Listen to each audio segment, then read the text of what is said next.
Hi, this is Representative Rachel Roberts coming to you today from our state capitol.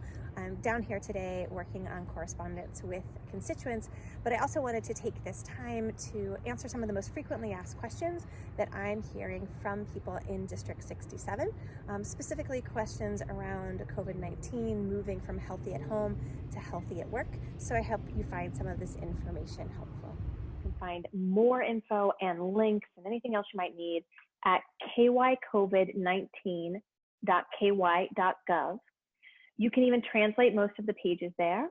Para aquellos de ustedes que hablan español, esta información se puede encontrar en español en kycovid19.ky.gov. Mantenerse a salvo y estar bien. So the main questions I'm getting right now are around the reopening of the state. What it looks like to reopen, what the phased-in approach is, how are we doing on testing, can I get a test, and how businesses that are about to reopen can get the PPE they need and meet the health requirements, and then just a general sort of healthcare update. So let's get started. The benchmark criteria for Kentucky are the same as what are advised by the CDC and the White House, and they include days where cases are decreasing. We are seeing that plateau. We are seeing our overall number of cases not continue to rise, even though we are doing so much more testing now than we have been able to do up until this point. I'm going to talk more about testing in Northern Kentucky in just a moment.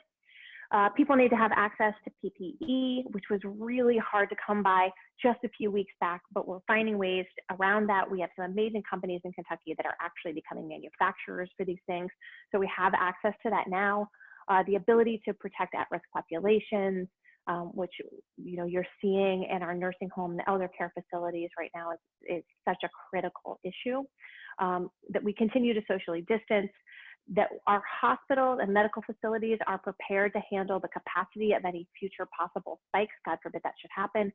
And then, that we are all continuing to pray for and support and cheer on our scientists and our doctors that they might be able to come up with treatments now and a vaccine in the very near future. So as we are starting to hit these benchmarks, we're starting to reopen, and one of the big ones is testing.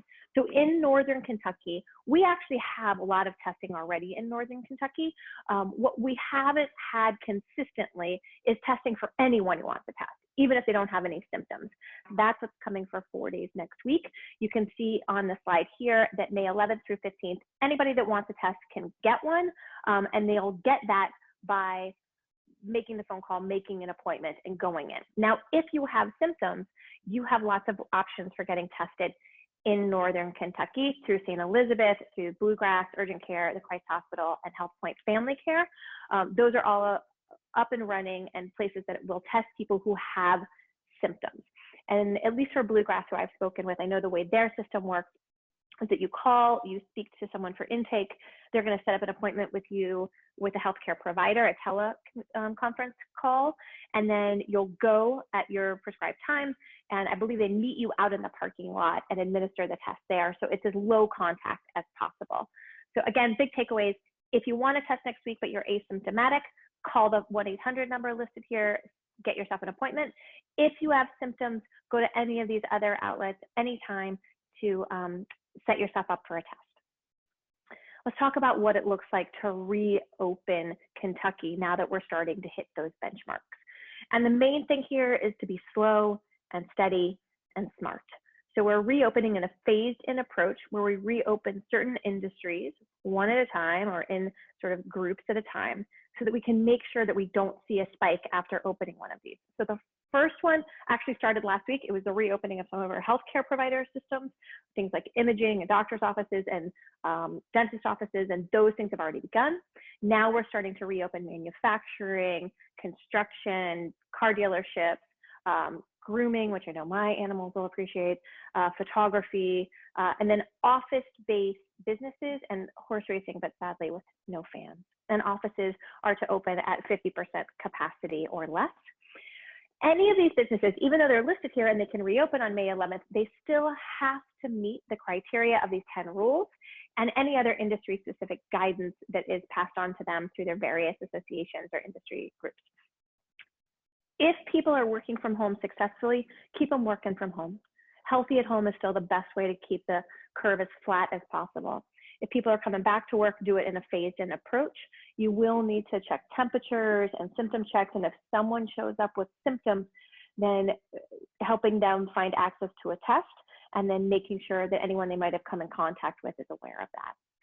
We're going to need to wear masks and have PPE. I'm going to talk to you a little bit about how to get those things. Closing common areas, practicing social distance. You can read the rest of these here, but all of these have to be in place before you can reopen. May 20th, we'll see the reopening of retail stores and our houses of worship. Now, keep in mind that these are dates that these businesses are permitted to reopen, but they have to have the 10 rules in place, the 10 things that will keep us all safe. And they don't have to reopen on those days if they don't feel like they can do so safely for their congregation, for instance, or for their customers, or their clients, or their employees. Phase 2 is starting on May 22nd. That's when we'll see the reopening of restaurants with stipulations of 33% capacity inside and 100% capacity outside. June 1st is when movie theaters and fitness centers will reopen. And I'll just tell you personally, my business is a yoga studio, so I would be able to reopen on June 1st under fitness centers. I haven't decided if we're going to reopen on that date or not. If the recommendations are still to wear masks when we're around other people, I don't know that I would feel like it was wise to reopen my personal business at that moment. That's just me, because I teach a very breath-centered yoga practice, and asking people to focus on the breath while wearing a mask can be really anxiety producing for some people. So that might not be the right thing for my business. And I just tell you that as an example of, even though I could open that day, I still might not. And I haven't made my mind up yet. I'm gonna wait till we get a little bit closer and then see if I think we can do it wisely. June 11th is when campgrounds can open. June 15th is a huge day, because that's when we'll start to reopen childcare centers and youth sports and low touch and outdoor sporting events. Now, childcare, I actually, right before filming this, just came from the Head Start program here in Newport and was talking to them about the unique challenges they're going to be facing of trying to get kids to social distance, and they'll need to come back in a phased-in approach. And so how do you choose which families come back first, and how do you prioritize so that as many people can get back to work as possible, because so many of us can't get back to work until childcare is put into place. So June 15th is a huge day. It's a complicated day. Do what you can with those who provide your childcare, just to help them ramp up. If you have things you could donate to them PPE wise, I'm sure that would be very appreciated. Now, if your business wasn't listed here, or you feel like you could safely open your business before the date that your business is listed in, that's your chance to submit your own proposal. And you can see some of the notes here, but one of the things is no business actually has to submit a proposal. This is just if you want to open earlier, or you don't feel like your business has, the bucket that your business would fall in has been addressed yet.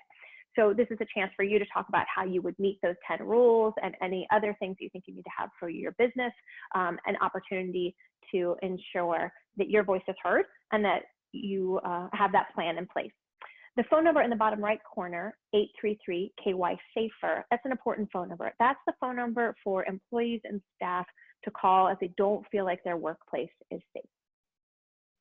If you need PPE to reopen your business, our Kentucky distilleries are making hand sanitizer, and you can get that now at kyhandsanitizer.com. I actually just ordered from these guys. I got 2 gallons of hand sanitizer. It's kind of fun. It comes in like sort of moonshine bottles, but that will be enough to get me started when it's time for me to reopen my business. Mask, gloves, thermometers, face shields, those kinds of things, which can be hard to get right now, or hard to get in a hurry. The Kentucky Chamber of Commerce has a stock of those, so you can order directly from them, and you might be able to get them through them much faster than your other suppliers. Let's talk about healthcare for a moment. May is Mental Health Care Month, and I just really wanted to take a moment to talk to each of you about this moment in time when we are all feeling more isolated than we're used to, when we're all feeling more anxiety and in some cases fear than we would normally. I know I'm feeling a lot of that and a lot of stress. And so what I am trying to do is remember to take time for myself, to get outside, to exercise, to try and eat well. I'm really trying to carve out time for sort of Zoom calls with my girlfriends and with my family, trying to really enjoy the extra time that I get with my husband. So don't isolate yourself. Connect with those people in your life that you love and that you enjoy. take a break from social media and from the news, and then try to preserve your daily routine as much as you possibly can. And look out for one another right now. Check in on your friends and family. You know, one of the main ways that we comfort each other is not available to us right now. We can't, hug our friends and family. We can't hold someone's hand in their moment of need, but we can still call and share a kind word. We can still make eye contact with a stranger when we're out walking or when we're at the grocery store, and never doubt the power of that, of just making eye contact with someone. That might be the first time in that day or that week that person feels like someone else has actually seen them.